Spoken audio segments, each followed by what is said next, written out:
Resepi biskut kopi. 1 cup buttercup ataupun planta, 1 cup gula asin, 1 sudu asin vanila dengan 1 biji kuning telur.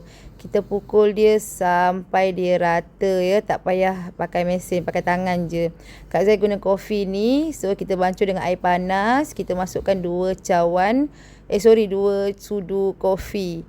2 sudu besar air kopi tu kita pukul dia sampai dia rata. Okey, masukkan tepung jagung setengah cawan, tepung gandum 3 cawan. Okey, Kak Zai masukkan 2 cawan dulu, and then Kak Zai gaul-gaulkan dia sampai dia nampak okey sikit, and then Kak Zai masukkan lagi 1 cup tepung gandum. Kak Zai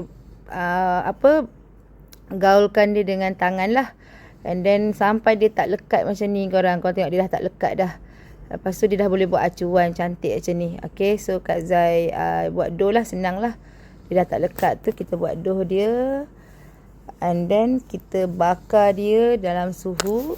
Okay, ni dah lawa-lawa dia macam ni. Kita bakar dia dalam suhu 170 15 minit korang. Okay, 170 15 minit. Yang ni kita dah bakar, nampak cantik kan. Sejukkan dia. And then kita double boil dark coklat dengan milk coklat. Kita double boil dark coklat dengan milk coklat, tak payah campur apa-apa. Okey, coklat sahaja. Lepas tu buat hiasan lah. Kita celup macam ni, kita buat hiasan. Kita letak coklat urai lawa-lawa. Okey, kalau korang suka dengan resepi Kak Zai, korang tolong share resepi Kak Zai. And then korang bagi like ya, bagi komen sikit. Tengok dah siap dah. Ini dah sejukkan dah, tengok cantik dah ni.